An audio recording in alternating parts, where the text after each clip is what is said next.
Hi, my name is Andrew Nichols, and I'm doing an action research project concerning blogging across the curriculum.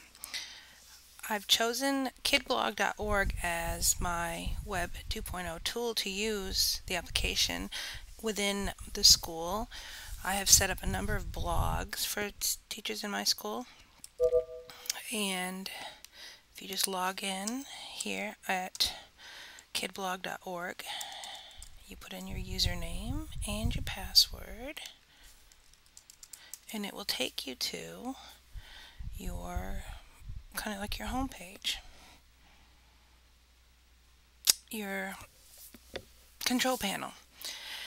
And here you can see I have a number of blogs set up already for different teachers in my school that might want to blog, and also some teachers that are already blogging. And I'll show you a couple of those. One of the teachers that are blogging at my school already is Mr. Carpenter, and he is the science lab teacher at our school, which serves grades 3 through 5. Mr. Carpenter and the other members of my team as well as I, am required to teach once a week in the technology lab.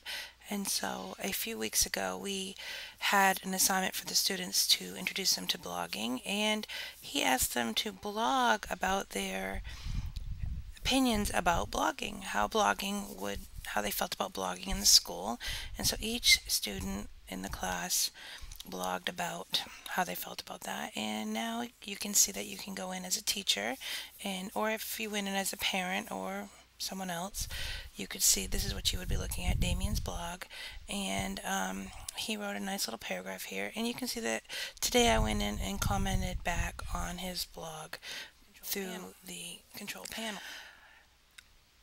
Miss Gerlach is another teacher who was already blogging at our school, and she has a class blog, and she put up an initial blog about Flat Stanley because they're doing the traditional Flat Stanley project where students make little flat paper men and then take them home and talk about what they did with them, and they can send them across the country to people, and people take pictures. And so they're blogging about Flat Stanley, and you can see all of these students have responded in the 3rd grade to Mrs. Gerlach, and then Ms. Gerlach came in here and wrote some more back to the students, and you can see there's some sort of a conversation going on between this teacher and her students, which makes it hard to manage a kid blog. Once you've made your classes, you can see all the classes that you have here that you can part of for the blogs.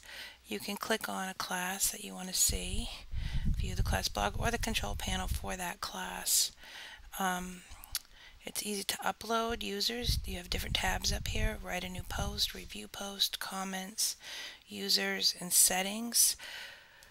Users is the first place you'll go because you need to upload your students. If you're setting up a new class, you can create a brand new class, or you can add users to this class. I've added all the users to this class. All you do for that is you can do a bulk upload, which is very easy when you have a name of all your kids in a class. Bulk create from a CSV file, which it explains here that it can either be a plain text or a spreadsheet, a plain text file or a spreadsheet. I made plain text files for each homeroom class in my school with the teacher's name on it, and I assigned each student a password. I used the same password for all the children. Teachers can go in later and update the passwords with their lunch passwords or something, but you can choose a file, and I know that I have had some blog files here somewhere, and when I do, then I can here they are, and you can see I have a text file for each teacher with their students. Choose one and then upload it to that class, but I'm not going to do that right now because it is actually already in there, all our users. And if you want to write new post, you just come over here and make a new post for the class, hello class, and you put it up, and when you do, it shows up on your dashboard.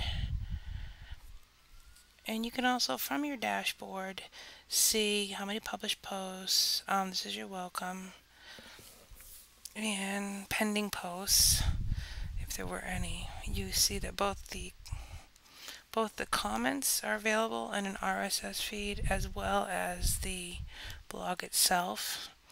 So students can be taught about aggregators, RSS feeds, and subscribe to those in some manner, perhaps Google Reader. I find that quite successful.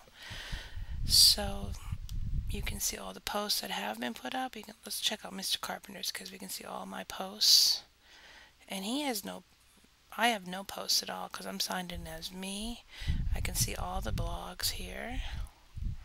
I liked this one down here. I believe it was Travius, because when I looked at his blog ended up looking like a poem. And I told him that, Travian, I love your blog post. The way that you've entered the text makes your writing look like poetry. I like to write poetry. Do you? Do you know that poetry does not always have to rhyme? Ms. Nichols, P.S. Great job. So, I think kids have lots of ideas, and I was realizing today as I was responding to these students who will be going to technology class tomorrow that if I was a kid and I was blogging and teachers were writing back to me, I would be really excited about that, and that these entries in themselves are qualitative data, and I look forward to using more of them in the future. Thank you.